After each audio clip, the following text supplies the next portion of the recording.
देव माझं जाणताय सत्ता दिवशी चतुर आहे अंतकरणामधला भाव ओळखून घेणार आहे.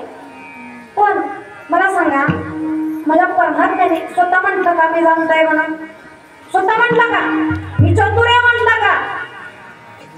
माझ्या भगवंताला हे सगळ्या पदव्याला संतांनी स्वतः गुण भगवंत म्हणता. चतुरांचा शिरोमणी माझ्या भगवंताला पदवी दिली. एवढ्या मोठ्या मोठ्या पदव्या माझ्या परमात्म्याला दिली गेली आहे. पण कधीच स्वतः परमात्मा म्हटलं नाही मी चतुर आहे मी जाणताय मी असं आहे तसं आहे. कधीच भगवंत म्हणत नाही. का? कारण तो भगवंत आपल्यासारखा नाहीये. आपल्याकरिता वेगळे निराळे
देव आपल्यासारखा नाहीये, आपल्याकिंत वेगळं आहे, निराळ आहे. तुको बरं म्हणतात देव निराळा, देव निराळा. आणि काय म्हणतात पुढे, आलिप्त विठळा काम, कुठल्याच गोष्टीचा विटाळ न धरणारा तो पांडुरंग परमात्मा. काय कुठल्याच गोष्टीचा विटाळ धरत नाही, वेगळा आहे, निराळा आहे, भाव ओळखून घेणारा आहे, अंतःकरणामधला चतुर आहे, सत्ताधीश आहे. काय आहे, जाणता. सत्ताधीश आहे म्हणून सगळं जाणताय बरं का. आणि त्याला सांगावं लागत नाहीये ना अभंग का घेतला माहिती का. आता या सप्तामध्ये कोण सटया टाकतंय, कोण झाडून काढतंय, कोण भगवंताची पूजा करतंय, कोण भगवंताची आरती करते, त्याला नैवेद्य दाखवते, आलेल्या संतांची सेवा कोण करते, कीर्तनकारांना कोण बोलवतंय, जेवायला कोण घालतंय, सगळं पाहणारा कोण आहे, तो परमात्मा. कोण सटया टाकतंय, कोण संतांची पूजा करतंय ना, तो पाहणार आहे. काही सांगायची गरज नाहीये त्याला. मी चटया टाकल्या, मी सेवा केली, मी कसं केलं, तुला सांगावंच लागत नाहीये. एक सांगू का, जो संतांची सेवा करण्यासाठी अंग सोडतो ना, मागे सरतो ना, तर तुको बऱ्याची काही शब्द आहेत बघा, माझे नाहीये. घरी जा, गाथा काढा आणि उघडून बघा. तुको बऱ्या म्हणतात, क्षमा मागते, बोलू का मी, बोलू का, आधीच तुमच्या पायाला हात लावून क्षमा मागून बोलते आपण बघा. तुको बऱ्या म्हणतात, जो संतांची सेवा करण्यासाठी अंग सोडतो का नाही, त्याला तुको बऱ्या काय म्हणतात, संत सेवेसी अंग चोरे, दृष्टी न पडो, दृष्टी पडू सुद्धा नाही तशा व्यक्तीवरती. ती व्यक्ती का आईच्या पोटात जन्माला येतात का हो, नाही हो. आईची आली अशी रात आणि जळो जळो तिचे उभारायने म्हणते. मी म्हणत नाहीये, जो संतांची सेवा करण्यासाठी अंग चोरतो, त्यांची पूजा करण्यासाठी मागं सरकतो, त्यांच्यावर आपली दृष्टी सुद्धा पडू नये. आणि तो सगळा जाणता करविता तो परमात्मा, त्याला सांगावं लागत नाही. मग ते जाणताय, सत्ताधीश आहे, चतुर आहे, अंतःकरणामधला भाव ओळखून घेणार आहे, आपल्याकिंता वेगळं आहे, निराळ आहे आणि कुठल्याच गोष्टीचा विचार नाही आहे.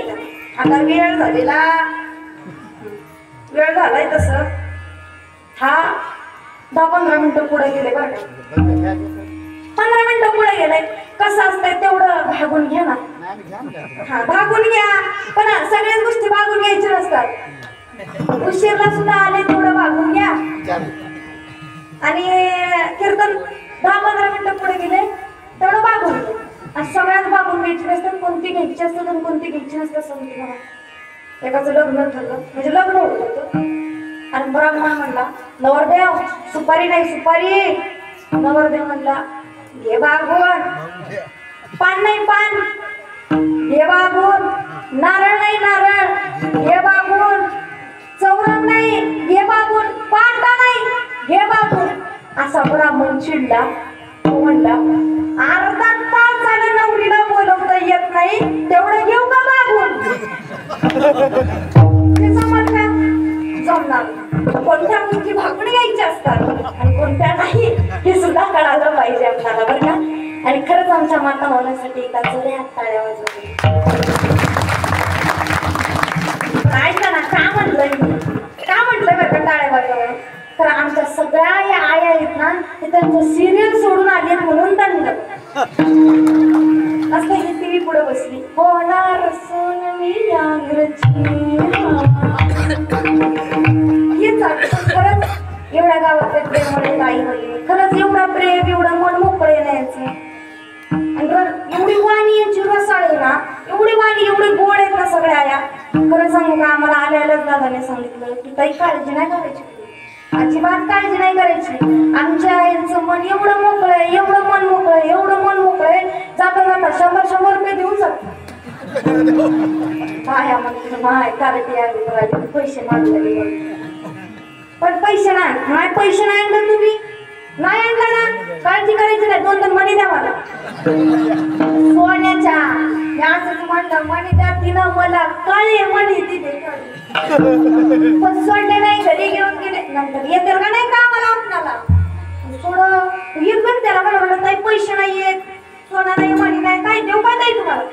मी म्हणलं तुझ्याकडे हाय काय, म्हणला गणपिंडी कडबा पडलाय. म्हटलं दे मग गाडी होती घेऊन मग घरी बसला टाक सोड. खरंच आमच्या मातृभगिनी सुद्धा गोडे, तुम्हालाही माझा साष्टांग दंडवत. सर्वांच्या चरणी पुन्हा पुन्हा पुन्हा पुन्हा नतमस्तक होते. सर्व साधू संत असतील, गायनाचार्य, मृदंगाचार्य, परिसरातून आले भजनी मंडळ असतील, टाळकरे असतील, विणीकरे बाबा असतील, कार्यकर्ते असतील, सर्वांच्या चरणी पुन्हा एकदा नतमस्तक होते. आणि ज्यांच्यामुळे मी आज इथे उभी, ज्यांच्यामुळे तुम्हा सर्वांकडून मी आज कीर्तन केली आहे, अशा असणारे आदरणीय हरिभक्त पारायण मृदंगाचार्य माझे वडील हे सुद्धा कीर्तनाला उपस्थित आहेत. वडिलांच्या चरणी माझा साष्टांग दंडवत. व तसेच असणारे आदरणीय हरिभक्त पारायण गायनाचार्य माझी आई ही सुद्धा कीर्तनाला उपस्थित आहे. आईच्याही चरणी माझा साष्टांग दंडवत. सर्वांच्या चरणी पुन्हा एकदा नतमस्तक आणि कीर्तनाला पूर्णविराम. ज्ञानेश्वर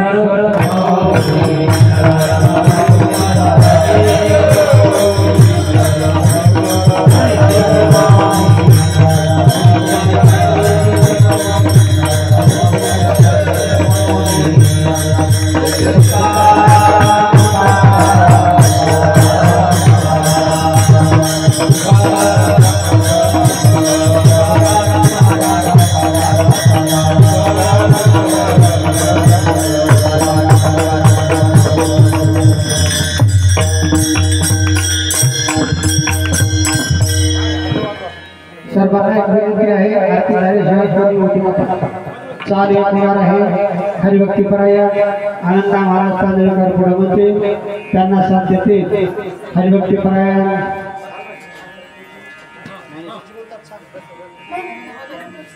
रावसाहेब पाटील.